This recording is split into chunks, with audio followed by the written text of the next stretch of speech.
طيب بسم الله الرحمن الرحيم الحمد لله رب العالمين والصلاة والسلام على أشرف الأنبياء والمرسلين سيدنا محمد وعلى آله وصحبه أجمعين. السلام عليكم ورحمة الله تعالى وبركاته. Alhamdulillah, para jemaah yang dirahmati Allah sekalian, dapat sekali lagi kita berkumpul di rumah Allah Subhanahu Wa Taala. Alhamdulillah, sebentar tadi kita telah melaksanakan solat fardu isyak kita. Moga-moga Allah Subhanahu Wa Taala menerima segala amal ibadah kita. Amin ya rabbal alamin. InsyaAllah sebentar nanti kita akan mendengarkan sedikit perkongsian dalam majlis ilmu kita pada malam ini, di mana majlis ilmu kita pada malam ini akan dibimbing oleh yang berbahagia Ustaz Muhammad Irwan Hadi, Timbalan Pengarah Dasar Keagamaan daripada Majlis Ugama Islam Singapura, di mana beliau akan merungkil tentang semangat kejiranan dalam perspektif Islam. Dan Alhamdulillah, kita beramai-ramai, kita hidup di dalam negara yang makmur, kita hidup di dalam negara yang harmonis, berbilang bangsa, berbilang agama, dan kita dapat menyaksikan pelbagai bangsa dan juga agama yang berada di Singapura ini. Jadi banyak juga perayaan-perayaan yang kita dapat lihat, terutamanya perayaan Hari Raya Aidilfitri, Hari Raya Idul Adha setelah perginya Ramadan. Maka kita akan juga lihat perayaan daripada bangsa yang lain, agama yang lain, seperti mana yang kita akan lihat pada hari esok contohnya, insya-Allah. Jadi tanpa membuang masa lagi, pada malam ini pelbagai perkara akan dikongsikan, pelbagai perkara akan dijawab mengenai semangat kejiranan kita dalam kehidupan kita sebagai agama seorang Muslim. Jadi insya-Allah yang akan disampaikan pada malam ini adalah yang Al-Fadil Ustaz Irwan. Saya tanpa membuang masa lagi, saya akan serahkan mikrofon ini kepada beliau. Silakan. Terima kasih Ustaz Nabil. Bismillahirrahmanirrahim. Alhamdulillah wa kafa wa salatullahi wa salamuhu ala rasulihil mustafa wa habibihil mujtaba wa ala alihi wa ashabihi wa man ittaba'al huda. Rabbi shrah li sadri wa yassir li amri wahlul 'uqdatam min lisani yafqahu qawli. Sidang jemaah ibu-ibu dan bapa-bapa yang saya kasih sekalian, Assalamualaikum warahmatullahi taala wabarakatuh. Alhamdulillah, segala puji bagi Allah Subhanahu Wa Taala yang mengurniakan kita kesempatan, yang telah menggerakkan hati kita untuk sampai duduk di dalam rumahnya, yang juga merupakan tempat curahan rahmat Allah Subhanahu Wa Taala. Mudah-mudahan setiap saat yang telah kita habiskan sebelum ini dan selepas ini, insya-Allah digantikan dengan oleh Allah Subhanahu Wa Taala dengan saat-saat yang abadi dalam syurganya kala. Amin ya rabbal alamin. Ibu-ibu dan bapa-bapa, apabila kita membicarakan tentang seorang mukmin dan jirannya, ya kan, terdapat beberapa unsur ataupun hadis-hadis ataupun panduan dalam Al-Quranul Karim dan juga hadis yang mana dia merupakan atau menekankan akan kepentingan peranan jiran itu sendiri dan peranan kita sebagai jiran yang dapat dimainkan. Dan kita tahu sesuatu perkara itu tidak akan disebut sama ada dalam Al-Quranul Karim ataupun dalam hadis Nabi sallallahu alaihi wasallam kecuali perkara itu adalah sesuatu yang amat dititik beratkan oleh agama itu sendiri, ya kan? Dan perkataan jiran, semangat kejiranan dan peranan seorang jiran terhadap jiran yang lain itu merupakan suatu perkara yang amat penting, sehingga kan Nabi sallallahu alaihi wasallam menyebutkan dalam hadis yang masyhur, dalam hadis 40, Nabi sebutkan, man kana yu'minu billahi wal yaumil akhir falyukrim jarahu. Barang siapa yang beriman atau barang siapa yang ingin imannya itu sempurna, dan dia beriman kepada Allah Subhanahu Wa Taala dan hari akhirat, hendaklah ia itu kemudian mengutamakan jirannya.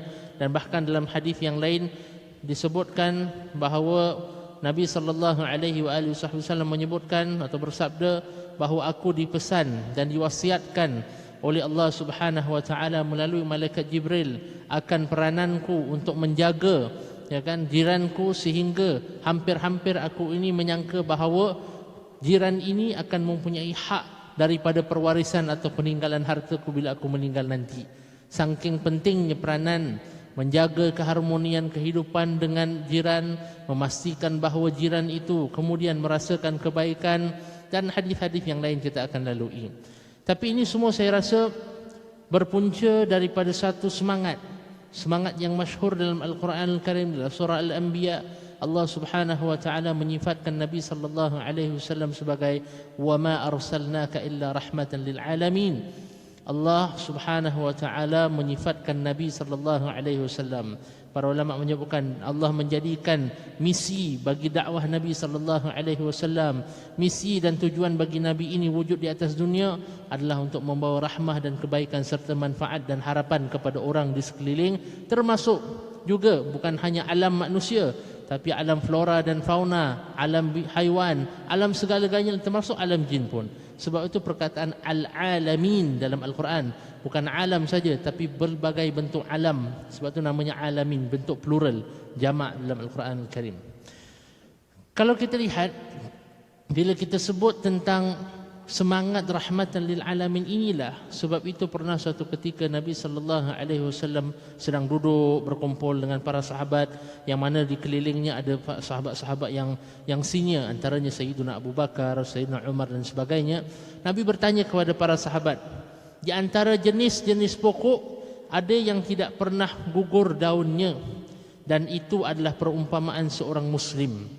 Cuba beritahu aku apakah pohon itu? Nabi tanyakan kepada para sahabat. Jadi para sahabat pun ketika itu ada antaranya Abdullah bin Umar, anak kepada Sayyidina Umar radhiyallahu taala anhum. Beliau ketika itu ada turut hadir dan bahkan beliau dah fikir dah jawapannya, tapi beliau segan nak jawab. Sebab ketika itu ada lagi sahabat-sahabat yang lain, bapanya sendiri Sayyidina Umar, Sayyidina Abu Bakar dan sahabat-sahabat yang lain yang jauh lebih mapan daripada beliau. Maka beliau duduk diam, diriwayatkan. Sehinggalah ketika itu, ya kan, tidak ada para sahabat yang dapat menjawab dengan tepat, sehingga kan Nabi sallallahu alaihi wasallam menjawab yang dimaksudkan dengan pohon itu adalah pohon kurma. Maksudnya perumpamaan seorang muslim itu atau seorang mukmin itu adalah seharusnya ini ibarat pohon kurma dalam konteks kehidupan Nabi sallallahu alaihi wasallam. Dalam padang pasir yang kering kontang, pohon kurma adalah merupakan salah satu pohon yang paling berharga, pohon yang paling bermanfaat, pohon yang boleh mendatangkan kebaikan kepada sekelilingnya. Di bawahnya lah orang dapat berteduh. Dengan pohonnya lah boleh dijadikan bumbung. Batang ataupun batang pokoknya lah yang kemudian dijadikan sebagai tiang-tiang rumah atau tiang-tiang masjid Nabi sallallahu alaihi wasallam, ya kan? Dan buah-buahannya atau kurmanya sendiri kemudian menjadi makanan atau antara diet utama orang yang ketika itu hidup di zaman Nabi sallallahu alaihi wasallam di persekitaran negara ataupun jazirah Arab ketika itu.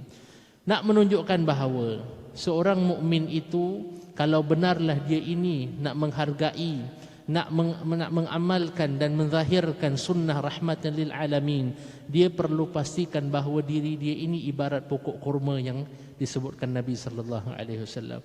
Hidupnya bermanfaat, membawa kebaikan, memberikan teduhan, membawa harapan, menghilangkan kelaparan, memberikan perlindungan apabila memerlukan, dan bahkan menjadi sandaran dan juga tunggak kepada masyarakat dan tempat tinggalnya. Itu perumpamaan indah yang Nabi sallallahu alaihi wasallam sebutkan, dan itu sebagian ulama menyebutkan itu adalah gambaran bagaimana apabila seorang itu ingin menghidupkan sunnah rahmatan lil alamin, dia perlu memenuhi kriteria-kriteria atau syarat-syarat yang tadi disebutkan, sesuai seperti mana manfaatnya sebatang atau pohon kurma yang disebutkan Nabi sallallahu alaihi wasallam dalam hadisnya. Cuma sahaja kemudian dan sifat ini lebih penting lagi, perumpamaan ini lebih lagi penting dalam konteks kehidupan bermasyarakat kita di Singapura. Kita semua tahu, tadi Ustaz Nabil telah sebutkan, negara Singapura merupakan negara yang tak perlu saya sebutkan, negara yang berbilang bangsa, kaum, agama, yang mana kita berinteraksi dengan satu sama lain, yang mana pasti sama ada tempat kerja, di rumah, di sekolah, di mana sahaja. Kita akan ada sahaja peluang untuk kita ini bertembung dengan orang yang lain yang bukan daripada agama kita, bukan daripada bangsa kita. Dan ini lebih-lebih lagi seharusnya menjadi perangsang pembakar semangat untuk setiap yang namanya Muslim dalam masyarakat Singapura, untuk dia kemudian mendapat dorongan menjadi duta Islam. Ibu-ibu dan bapa-bapa, setiap gerak-geri kita, ucapan kita, perkataan kita, tata tertib kita, sama ada di ruang yang fizikal seperti ini, dalam ruang kerja kita, di rumah kita, di tempat sekolah kita, ataupun dalam ruang media sosial sekalipun, bila kita bertutur kata, orang lain melihat kita. Orang lain akan tengok dan pandang apa yang keluar daripada lidah kita, apa yang dikeluarkan oleh hasil jari jemari kita, sehingga itulah kemudian akan menjadi cerminan dan pintu mereka untuk kemudian menilai Islam. Kalau yang keluar daripada lidah seorang Muslim itu adalah yang buruk-buruk, yang lucah-lucah, yang celupar-celupar. Kalau kita lihat kadang-kadang sedih bila kita melihat kalau ada di ruang media sosial dan sebagainya, bila nampak orang-orang yang namanya Muhammad sallallahu alaihi wasallam, namanya Aisyah radhiyallahu taala anha, namanya Fatimah radhiyallahu taala anha wa ardaha. Tapi bila datang di media sosial itu, yang dibawa nama semulia-mulia orang, tapi bila yang keluar adalah sebaliknya.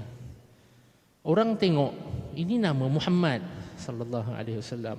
Aku sepatutnya nampak Muhammad melalui dia yang namanya Muhammad. Tapi bila aku lihat yang namanya Muhammad, perangainya seperti itu buruknya, mungkin saja ini adalah apa yang Muhammad ajarkan. Sebab dia tidak ada cerminan lain. Dia tak pergi kelas dekat masjid. Dia tidak pergi menghadiri kelas-kelas agama Islam. Contohnya sebagai contoh, ya kan? Orang yang bukan Islam di sekeliling kita, mereka menyaksikan kita, dan kita adalah merupakan cerminan kepada apa atau bagaimana orang menanggapi agama kita. Sebab itu bagaimana kita di tempat kerja, orang akan lihat inilah Islam. Kalau baik pekerja Muslim itu, berarti baiklah pandangan orang juga terhadap agama itu. Kita manusia kan? Kita kalau tengok agama lain pun ataupun pengikut agama lain pun, kalau terlalu banyak sangat dalam satu tempat, kelompok tempat kita bekerja, orang yang agama seperti ini, perangainya semuanya macam itu, kita pun kadang-kadang manusia tertanya-tanya juga, agaknya apa kesan agama dia ya? Ya kan? Orang tak dapat gambarkan apa yang baiknya sangat tentang agama tu, sehingga kan bukan nak kata agama tu baik, tapi dia yang percaya dengan agama ni perangainya, akhlaknya kurang baik. Dia ada seperti dissonance, ya kan, tidak selaras dengan apa yang diajarkan dan apa yang diamalkan. Nah, sebab itu saya sebutkan lagi, dalam suasana kehidupan kita di Singapura, yang mana, dan saya guru-guru ramai di kalangan ulama yang pernah datang ke Singapura bertandang, mereka berkata demikian, kita ingin menyifatkan diri kita sebagai minoriti, tapi mereka kata jangan pernah sifatkan diri kamu sebagai minoriti, kerana pada yang sikit itu mungkin sahaja ada kekuatan yang luar biasa. Nabi SAW mula sebagai masyarakat yang kecil, ya kan? Orang Islam atau kumpulan Muslim pertama di Mekah, besar atau kecil? Kecil. Dan ini disebut dalam Al-Quran Al-Karim pun, sesungguhnya pada Taifah, kumpulan yang kecil itu mungkin sahaja ada manfaat yang besar. Mungkin sahaja ada kemenangan yang Allah letakkan padanya. Mungkin sahaja ada kebaikan yang banyak yang akan terbit daripadanya. Nah, sebab itu ulama yang datang daripada negara yang majoriti Muslim datang ke sini, mereka kata jangan pernah bimbang dan merasakan kecil demikian. Anda mendapat lebih banyak lagi peluang untuk mengutarakan dan menjadi duta Islam itu sendiri melalui pergaulan seharian kita. Nah, di sini yang saya nak sebutkan, bila kita sebutkan demikian tentang pergaulan kita, percampuran kita dengan masyarakat di sekeliling kita, sama ada yang Muslim ataupun tidak, ini namanya, ini adalah apa yang digambarkan oleh sebagian ulama sebagai fiqhut ta'ayush, fikih kehidupan bersama, fikih coexistence, fiqhut ta'ayush, ya kan? Dan fikih ta'ayush ini boleh diambil beberapa prinsip daripada dalam Al-Quran Al-Karim dan juga daripada hadis Nabi sallallahu alaihi wasallam. Antara bila kita sebut tentang fiqhut ta'ayush, fikih kewujudan bersama di antara Muslim dan yang bukan Islam dan sebagainya, selalu dan sering, ya kan, para ulama menukilkan surah Al-Mumtahanah ayat yang ke-8, ayat masyhur. Dalam surah Al-Mumtahanah ayat ke-8, Allah Subhanahu wa taala berfirman, a'udzu billahi minasyaitonir rajim, la yanhaakumullahu 'anil ladzina lam yuqatilukum fid din wa lam yukhrijukum min diyarikum an tabarruhum wa tuqsitu ilaihim wa ahsinu wa aqsitu innallaha yuhibbul an tabarruhum wa tuqsitu ilaihim innallaha yuhibbul muqsitin. Yang bermaksud la yanhakumullah, Allah Subhanahu wa taala tidak melarang kamu an tabarruhum wa tuqsitu ilaihim, untuk kamu tabarruhum, untuk kamu berlaku baik, kamu berlaku hormat, kamu menyantuni, antabarru. Sebab bila kita sebut perkataan bir dalam hadis dan dalam teks-teks Arab ya, agama, selalu disebutkan ketaatan ataupun melayani, menyantuni orang tua itu disifatkan sebagai birrul walidain. Birrun adalah bentuk kebaikan, bentuk keluhuran, bentuk kesantunan. Maka Allah sebut, Allah tidak melarang kamu untuk kamu menyantuni, untuk kamu berlaku luhur, berlaku jujur, bersahabat, antabarruhum wa tuqsitu, dan juga untuk kamu berlaku adil, tidak menzalimi. Siapa? Siapa mereka itu? Mereka itu siapa? Allah sebutkan orang-orang yang bukan Islam, alladzina lam yuqatilukum fid din wa lam yukhrijukum min diyarikum. Orang-orang yang tidak memerangi kamu, orang-orang yang tidak menentang kamu kerana agama kamu, walam yukhrijukum min diyarikum, dan mereka ini juga tidak menghalau kamu keluar daripada rumah kamu. Ayat ini ada beberapa sebab nuzul atau beberapa riwayat tentang apakah latar belakang sebalik turunnya ayat ini. Di antaranya satu kisah yang diriwayatkan oleh Imam Ahmad ya kan, dan juga sekumpulan hadis yang lain, perawi yang lain, diriwayatkan daripada Abdullah bin Zubair. Beliau berkata bahawa Qutailah bintu Abdul Uzza, ya kan, Qutailah bintu Abdul Uzza adalah merupakan bekas isteri Sayyidina Abu Bakar yang merupakan ibu kepada Asma bintu Abi Bakar. Beliau belum memeluk agama Islam, sehinggalah satu ketika beliau datang ke rumah Asma bintu Abi Bakar, kan, kemudian membawa dengannya hadiah-hadiah yang banyak untuk dipersembahkan kepada anaknya Asma bintu Abi Bakar. Tapi ketika itu fa'abad Asma an taqbal hadiyataha. Asma, anak kepada Qutailah, tak nak membawa atau tak nak menerima hadiah yang dibawa oleh ibunya. Bahkan au tudkhilaha baitaha, dan dia pun tak nak izinkan untuk ibunya masuk dalam rumahnya. Sebab ketika itu kita perlu faham, ayat ini atau hadis ini diriwayatkan pada saat wujudnya ketegangan di antara orang bukan Islam dan orang Islam. Jadi bila datang orang yang bukan Islam ke rumah, walaupun ibunya sendiri Asma binti Abu Bakar merasa risau atau merasa bimbang sama ada boleh ataupun tidak kerana wujud hubungan ketegangan di antara kedua pihak ketika itu. Maka ketika itu ya kan, beliau menghantar seseorang untuk pergi kepada Aisyah ya kan, yang merupakan sisternya atau adiknya. Dan kemudian beliau minta kepada Aisyah untuk bertanya kepada Nabi SAW, boleh tak aku ni kemudian terima hadiah ibuku yang bukan Islam, dan aku masukkan beliau ke dalam rumah dan aku layani, santuni beliau seperti mana layaknya seorang ibu. Jadi ketika itu Nabi SAW bila ditanya oleh Aisyah radhiyallahu taala tentang soalan yang datang daripada Asma, ketika itulah turun ayat ini, la yanhakumullahu 'anil ladzina lam yuqatilukum fid din. Allah seolah-olah Allah nak mengajarkan kepada Asma dan juga para setiap yang membaca Al-Quran, yang datang itu Asma ibu kamu, walaupun dia ini bukanlah seagama dengan kamu, tapi dia juga tidak memusuhi kamu. Dia ini tidak memerangi kamu. Dia ini tidak menghalang kamu daripada memeluk agama Islam dan juga beramal dengannya. Bahkan dia sendiri tidak pernah menghalau dan mengusir kamu keluar daripada rumahmu. Ya kan? Maka Allah kata antabarruhum wa tuqsitu ilaihim. Tak salah dan aku tidak melarang kamu daripada berlaku baik dan menyantuni mereka. Bahkan perkataan tabarruhum berarti memuliakan mereka. Memuliakan mereka. Sebab kadang-kadang saya pernah dengar bila ada sebahagian orang membaca ayat innamal mu'minuna ikhwah, hanya senya orang-orang yang beriman itu adalah bersaudara. Ya kan, pernah dengar ayat ni dalam Al-Quran? Ayat ini pernah atau selalunya diterjemahkan orang hanya senya orang-orang beriman itu adalah bersaudara. Dan kemudian mereka membuat kesimpulan bahawa daripadanya lah seorang mukmin itu hanya boleh bersaudara dengan seorang mukmin, tapi tidak boleh bersaudara ataupun berhubungan baik ataupun mempunyai ya kan, orang kata tu hubungan rapat dengan orang yang bukan Islam. Sebab ayat ni kata hanya seorang yang beriman atau orang-orang yang beriman tu adalah bersaudara dengan orang yang beriman. Adakah ini tafsiran yang sesuai dengannya?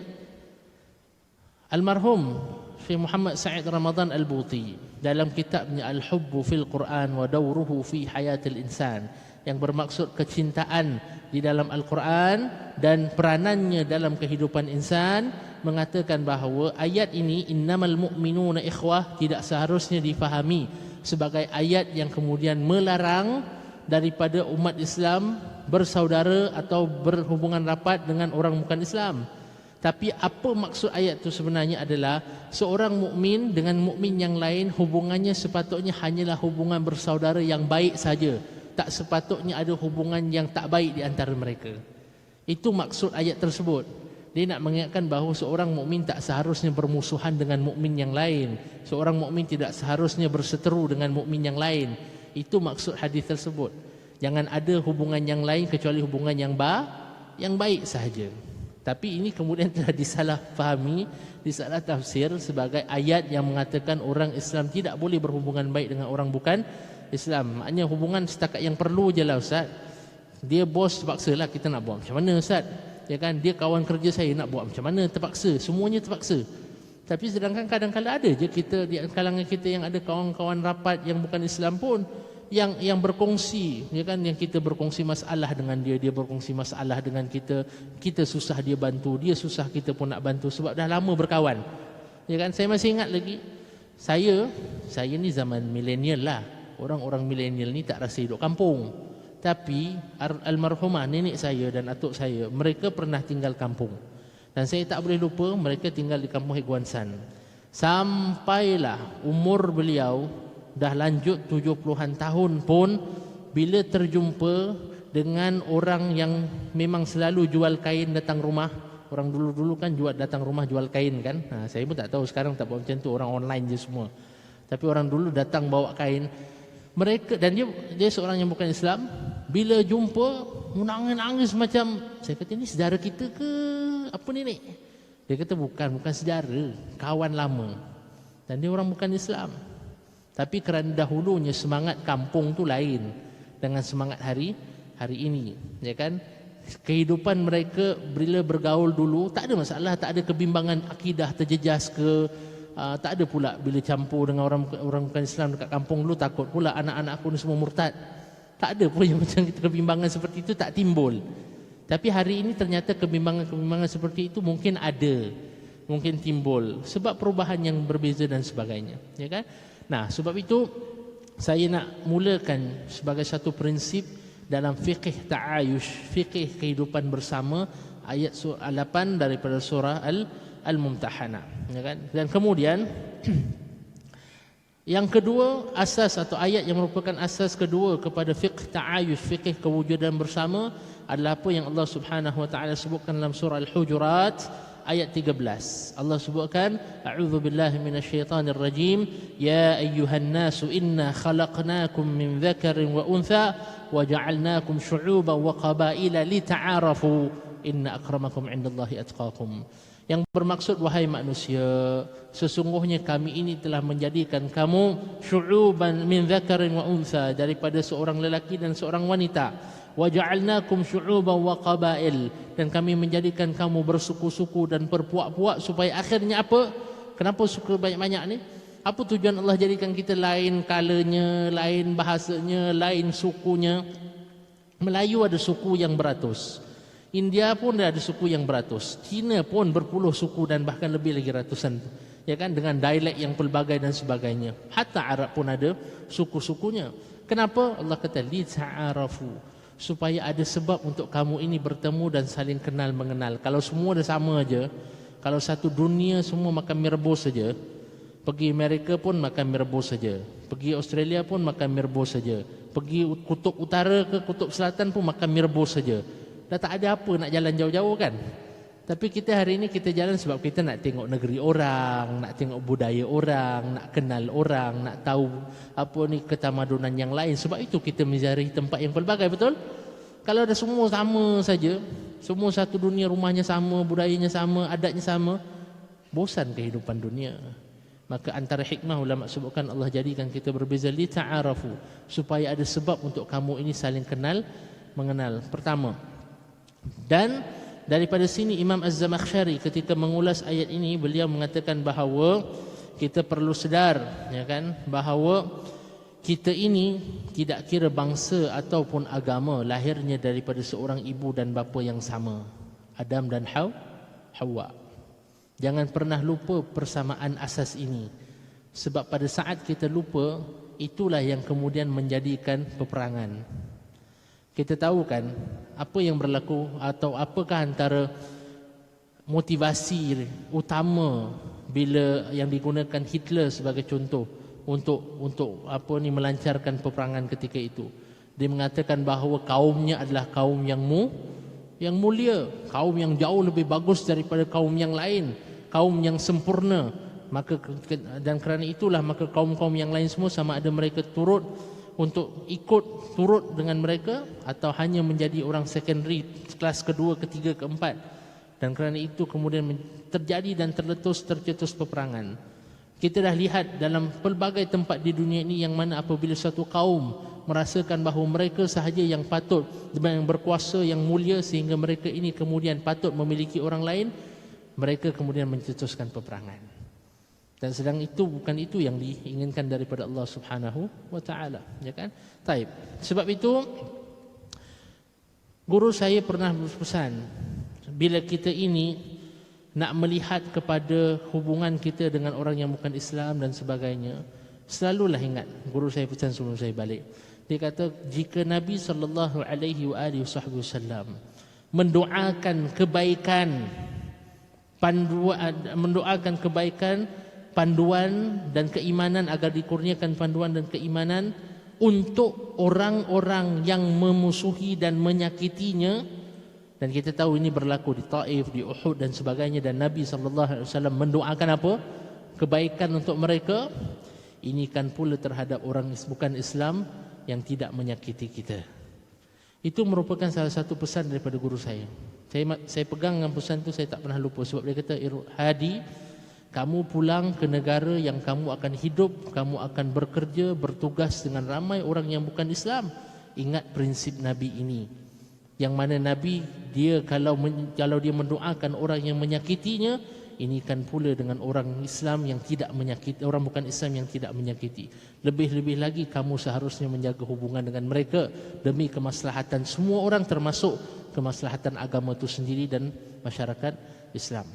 Sebab itu beberapa perkara yang saya nak sentuh malam ini. Pertama, kita perlu menghormati orang sebelum dihormati orang.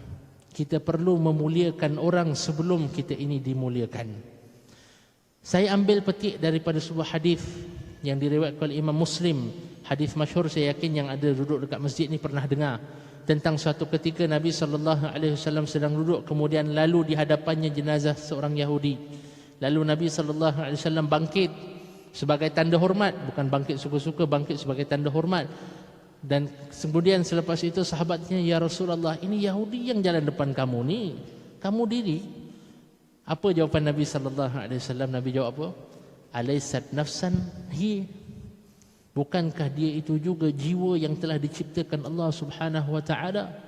Dan setiap ciptaan Allah itulah kemudian layak mendapat kemuliaan atau layak mendapatkan layanan dan kemuliaan yang kita patut berikan kepada mereka. Saya tahu bila kita bincang tentang hadis ni, ada hadis yang lain juga, riwayat yang lain dalam Imam Muslim juga, bahawa Nabi SAW pada suatu ketika Nabi bangkit, kemudian ada suatu ketika lagi jenazah lalu Nabi tak bangkit. Jadi ada ulama bincang sama ada ini mansuh ataupun tidak.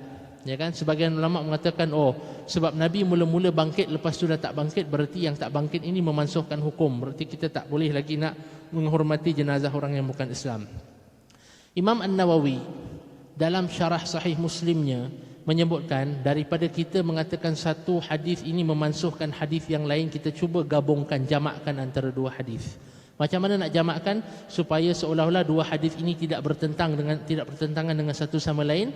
Dia kata apabila satu hadis Nabi berdiri, satu hadis lagi Nabi tidak berdiri, dan bila Nabi tidak berdiri, Nabi tidak melarang. Hadis yang Nabi tidak berdiri menghormati jenazah orang bukan Islam, Nabi tidak melarang. Nabi tak kata jangan kamu berdiri, tak ada. Jadi bila ini digabungkan, Imam An-Nawawi kata ini Nabi lakukan untuk menunjukkan bahawa kalau kamu ingin berdiri tak menjadi masalah, tapi tidak juga menjadi suatu kewajipan.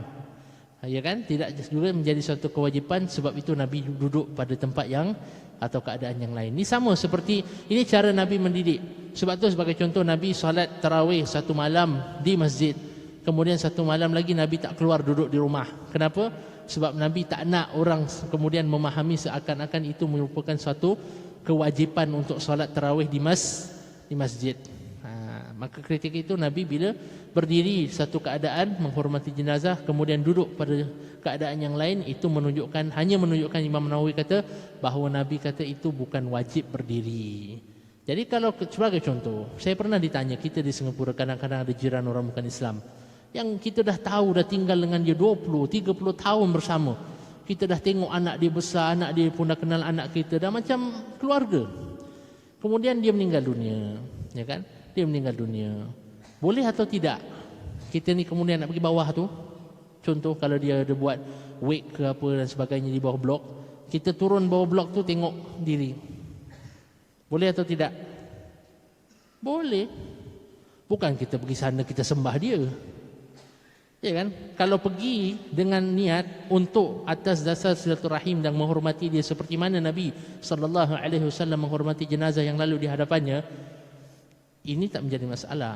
Yang jadi masalah kalau kita turun bawah situ kita pula nak sembah dia, itu memang tak boleh lah. Tapi kalau tidak, maka hukumnya tidak haram. Dia adalah hukum mubah sekurang-kurangnya kalau tidak menjadi satu sunnah, kalau dengan niat untuk kita ini kemudian menjaga silaturahim dengan jiran, hatta dengan jiran yang bukan Islam sekalipun. Ya kan? Jadi itu yang pertama. Ini tentang hormat dan menghormati. Kedua, bila kita ini apabila hidup, ibu-ibu dan bapa-bapa, seperti pohon kurma itu, kita perlu hidupkan semangat berkongsi kebaikan dan menyantuni jiran tetangga, ya kan? Contohnya, saya pernah berapa tahun yang lepas kita nampak dekat Surat Khabar ada cerita tentang keluarga Muslim yang kemudian mengadakan iftar beramai-ramai, buka puasa di hadapan rumahnya kan, masuk Surat Khabar. Ya kan, dengan jiran lah, tak kisah jiran yang Islam, jiran yang bukan Islam, dengan semangat kejiranan. Tujuannya untuk juga mereka menghayati dan menghargai bahawa kita ni melalui proses puasa, dan kemudian kita ingin berkongsi sama dengan mereka ketika satu saat waktu iftar dan berbuka puasa. Tak menjadi masalah. Ini bahkan suatu perkara yang baik. Kerana apa? Itu merupakan satu wadah yang baik untuk kita kemudian berkongsi dengan mereka bahawa saya ini adalah tujuan saya berpuasa, supaya saya kemudian ingin berkongsi dengan orang yang lain. Ini juga merupakan pesan pertama Nabi sallallahu alaihi wasallam bila Nabi sampai ke Madinah. Dan ini dalam riwayat hadis sahih, Nabi sampai di Madinah setelah diumumkan 3 kali bahawa Muhammad telah tiba sallallahu alaihi wasallam. Nabi masuk saja kota Madinah, pesanan pertama Nabi kata, ayyuhan nas, wahai manusia, wahai kaumku, afshus salam, sebarkan kedamaian, wa at'imut ta'am, dan berikanlah makanan, kongsikan makanan sesama kamu dan kepada yang memerlukan, wa at'imut ta'am, wasilul arham, dan hubungkanlah silaturahim di kalangan kamu, perkukuhkan hubungan kamu, wasilul arham, wasallu bil laili wan nasu niyam, dan tidur dan salatlah pada waktu malam, bangkitlah pada waktu malam ketika mana manusia tidur, tadkhulul jannata bisalam, nescaya kamu akan akhirnya, kalau kamu amalkan semua ini semua akan akhirnya membawa kepada natijah yang akhir, kamu akan masuk syurga Allah Subhanahu wa taala dengan ketenangan. Syekh Hamzah Yusuf ketika saya duduk dengan beliau sebutkan hadis ini bermula dengan salam, kedamaian, berakhir dengan salam. Bererti kalau seorang muslim itu ingin mendapatkan tempat dalam syurga Darussalam yang merupakan tempat abadi dan tempat ketenangan, dia perlu menjadi ejen yang mendatangkan ketenangan. Kalau hidupnya cari gaduh dengan orang, hidupnya tak nak berdamai dengan orang, hidupnya tak nak menyebarkan kebaikan atau ketenangan di hati orang. Bahkan orang nampak dia je lari, orang nampak dia je takut, orang nampak dia je apa yang orang ingat kezaliman. Kalau yang macam gitulah perangainya, macam mana dia kemudian nak mendapat tempat yang di ujung? Salam. Kalau memang hidupnya tak pernah datangkan ketenangan kepada orang, tapi ternyata hidupnya mendatangkan kekacauan, kegusaran, kegundahan, ketakutan, kezaliman, bagaimana dia kemudian nak mengharapkan kedamaian di akhir hayatnya? Nah, kalau nak kedamaian di hujung, pastikan kita mulakan hidup dan perjalanan kita dengan kedamaian. Ya kan? Bahkan kalau kita lihat, ya kan? Dan dalam sejarah Nabi sallallahu alaihi wasallam, Nabi sallallahu alaihi wasallam ada saja menerima hadiah daripada Raja Muqayqis yang bukan Islam. Sayyidina Umar radhiyallahu taala anhu diriwayatkan memberikan hadiah kepada saudaranya yang bukan Islam pun. Ya kan, bahkan pernah dalam satu riwayat ketika mana Sayyidina Umar membuka kota Jerusalem, walaupun Sayyidina Umar ketika dijemput, diundang oleh golongan Nasrani untuk datang ke gereja untuk santapan, beliau tidak hadir sebab beliau kurang selesa. Beliau kemudian mewakilkan Sayyidina Ali bin Abi Talib untuk datang ke gereja dan kemudian menghadiri jamuan makan di Jerusalem. Di Jerusalem. Ketika mana Sayyidina Umar pertama kali, ya kan, membuka atau menerima pintu kota atau kunci pintu kota Jerusalem ketika itu. Ini adalah kehidupan mereka. Ya kan? Ini adalah kehidupan para sahabat radhiyallahu taala anhum. Ya kan? Cuma kadang-kadang kita bimbang, ya kan? Contoh, saya pernah dapat saya dapat soalan lah sebagai contoh.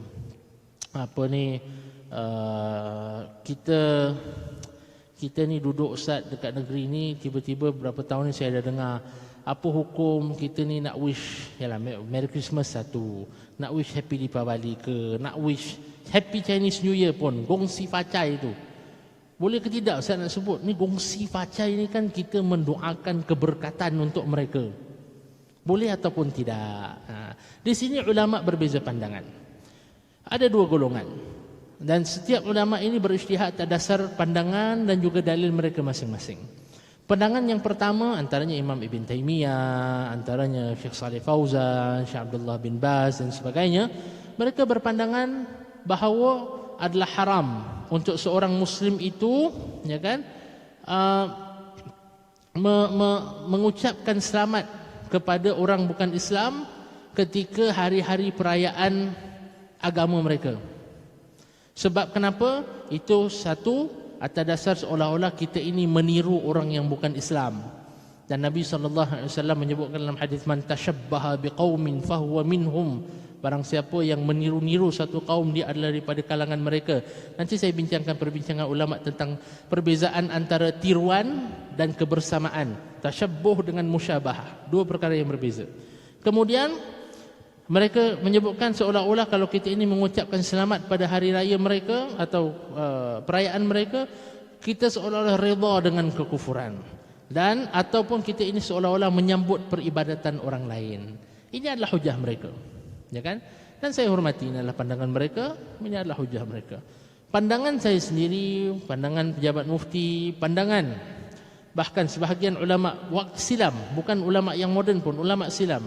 Dan ini saya akan kongsikan. Antaranya, tidak kurang ulama-ulama yang juga mengharuskan atau membolehkan untuk kita mengucapkan, mendoakan keberkatan untuk orang bukan Islam pada hari perayaan mereka.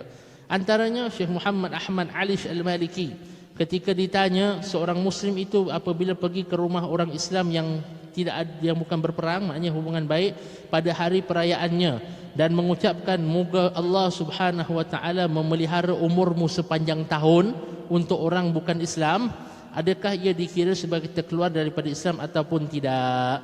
Syekh Muhammad Ahmad Alish Al-Maliki menjawab, tidak terkeluar daripada Islam seorang Muslim yang berkata kepada seorang Kristian, moga Allah memelihara umurmu sepanjang tahun, di mana beliau ini tidak bermaksud untuk membesarkan kekufuran dan bukan untuk meridai kekufuran. Saya yakin bila ada orang datang mendoakan, atau kita kata dengan orang tu Merry Christmas ke, Happy New Year ke, kita tak ada, oh that means I want to believe in your God. Tak ada. Saya tak yakinlah ada Muslim yang macam tu kan. Kalau ada tu, itu kena syahadah lah. Tapi kalau tak, dia hanya ucapan sosial, ucapan kemasyarakatan. Itu pertama. Kemudian disebutkan oleh Al-Hattab Ar-Rawayani bahawa Sultanul Ulama Al-Imam Al-Izz bin Abdul Salam Asy-Syafi'i telah ditanya tentang hukum mengucapkan semoga hari sambutan ini diberkati untuk kamu ketika kepada orang zimmi, maknanya seorang orang yang bukan Islam yang tinggal bersama dengan orang Islam semasa perayaan mereka. Al-Imam Al-Izz bin Abdul Salam menjawab, sekiranya Muslim tersebut mengucapkan sedemikian kepada zimmi atau orang bukan Islam yang tinggal bersama dengan niat mengagungkan agama mereka dan perayaan mereka, semestinya dia telah terkeluar daripada Islam sebab dia dah meyakini, ya kan, ni dah masuk ruang i'tikad.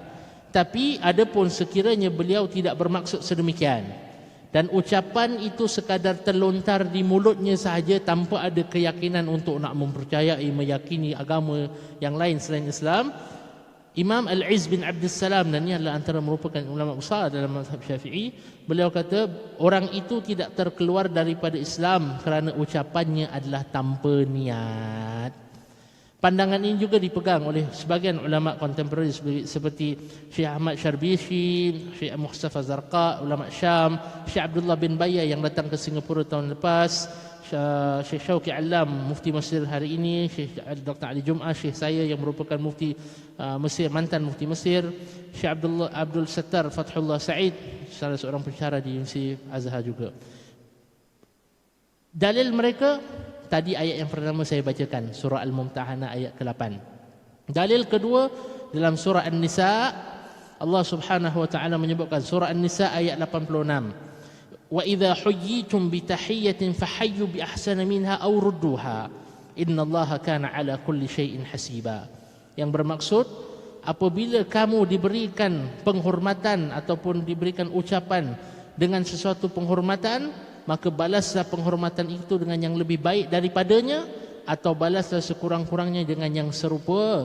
Sesungguhnya Allah itu memperhitungkan segala sesuatu.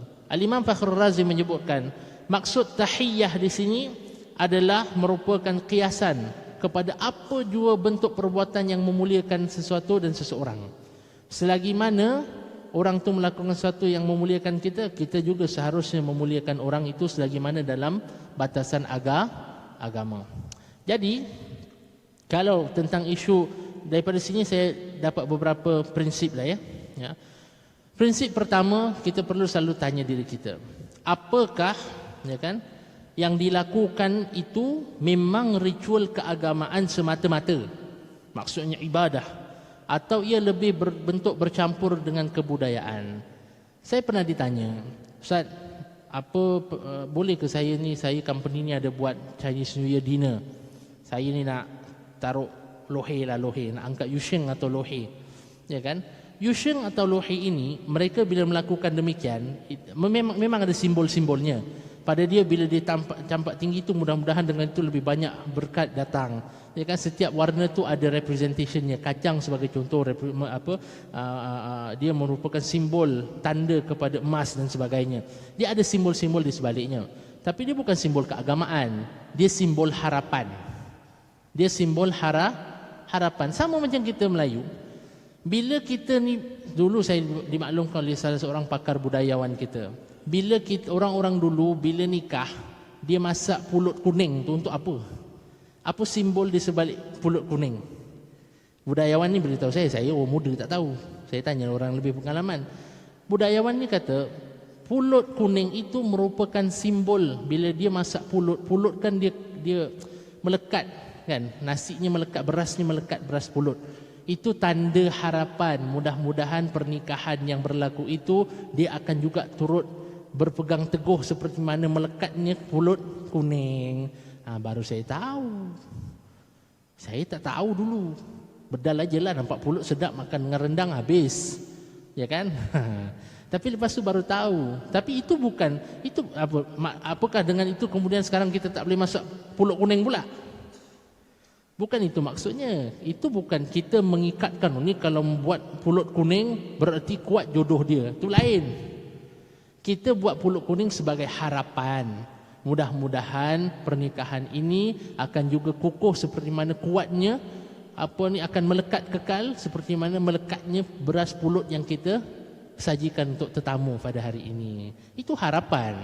Itu bukan mengaitkan akidah dan pegangan kita percaya bahawa dengan pulut inilah, kalau tak ada pulut ni, dua orang ni jodohnya tak kukuh, tak kekal, tak kukuh. Kalau macam itu lain. Itu kita mengikat iktikad keyakinan kita kepada pulut.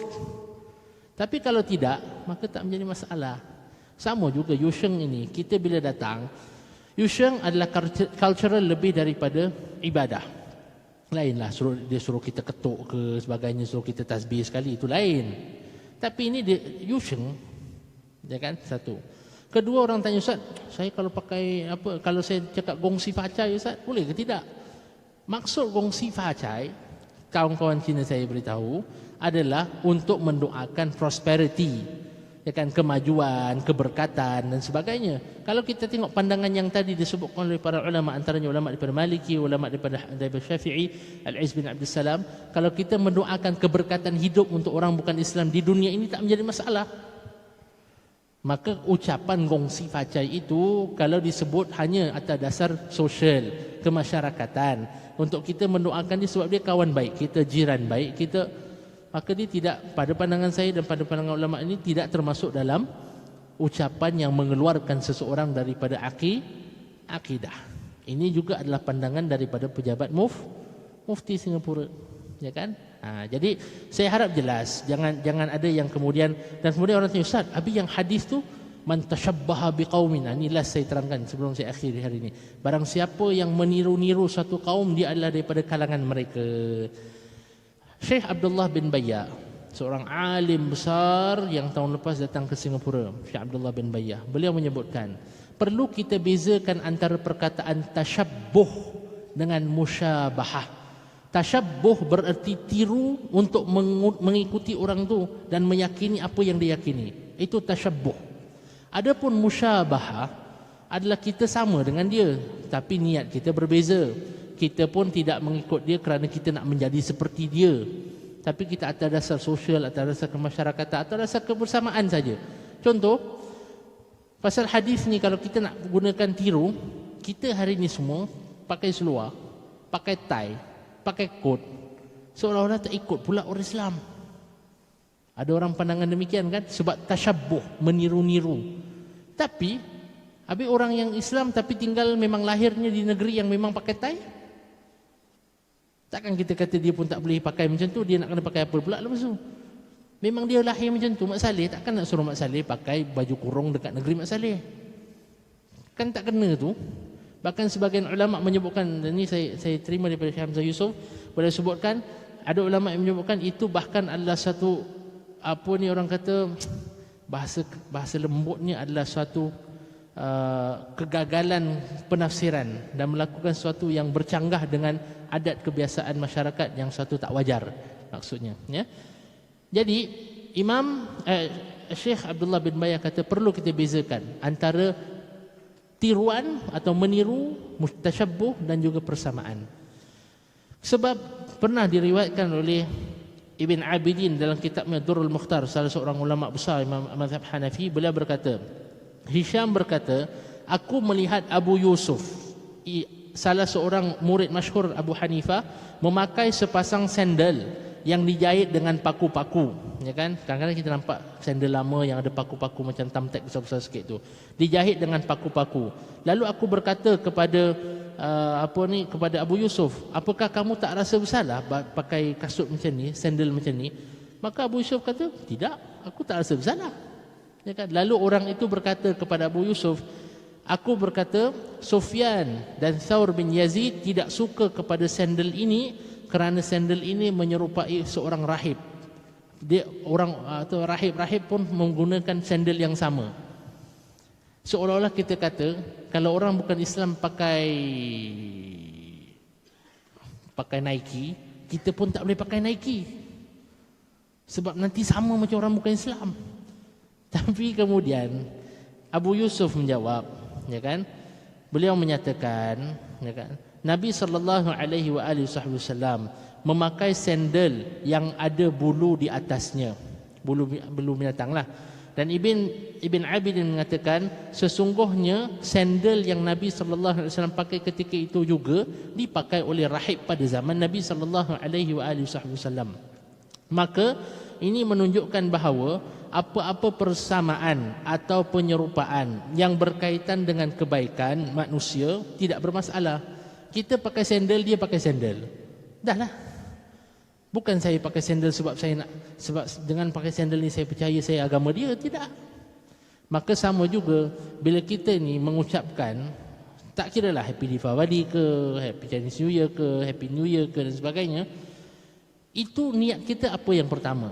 Pertama, adakah ucapan itu sosial ataupun agama semata-mata? Kan, kalau dia memang agama semata-mata, contohnya ucapan tertentu dalam agamanya itu sama seperti dia memuji Tuhannya, mesti kita pun tak. Ya kan? Itu pertama. Kedua, sama ada niat kita. Itu penting. Yang saya petik daripada prinsip ulama sebelum ni.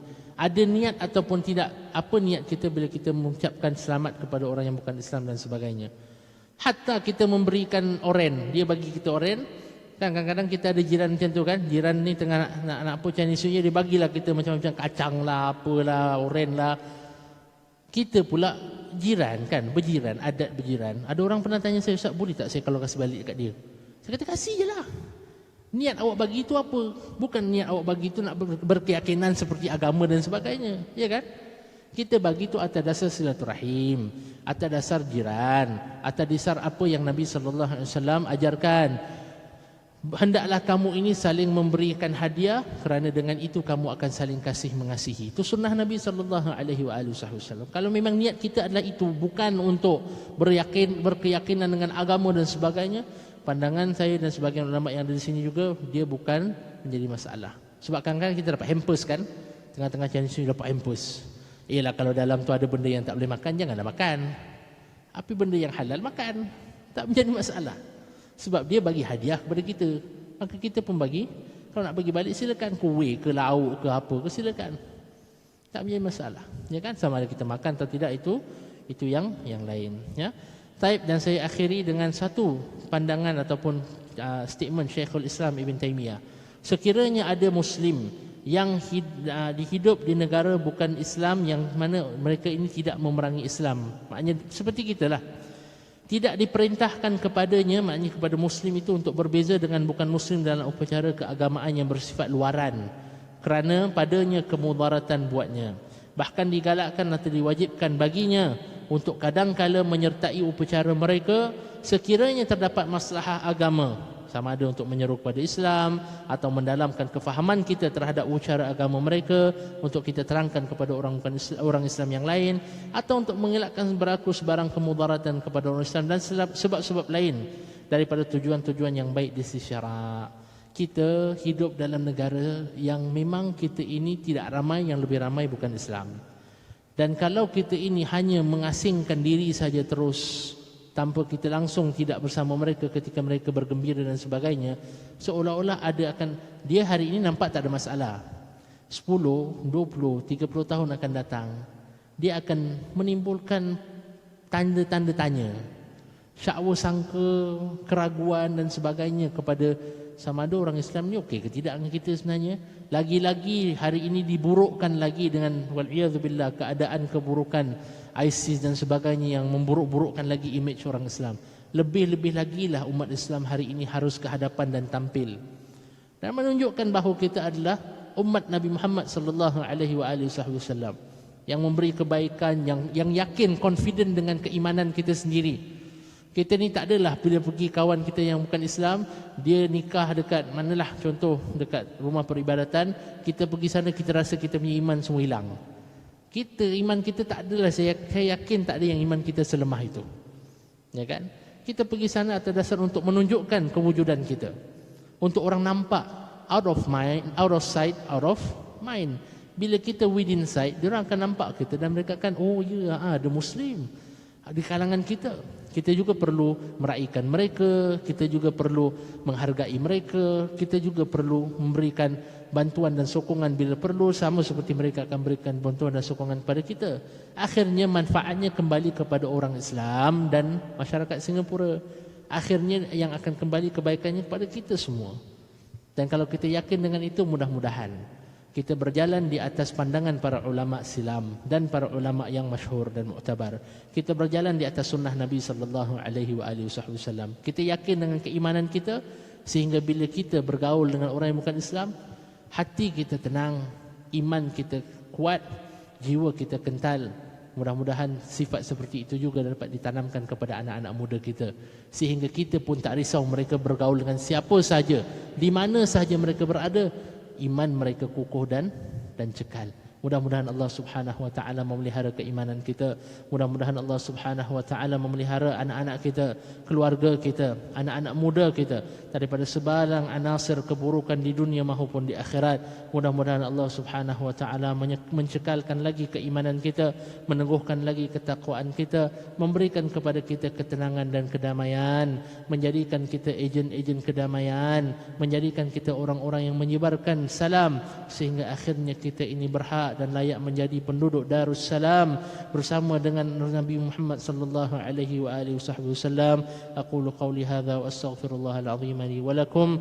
Wassalamu alaikum warahmatullahi taala wabarakatuh. Saya mohon ampun dan maaf atas segala keterlanjuran. Assalamualaikum warahmatullahi taala wabarakatuh.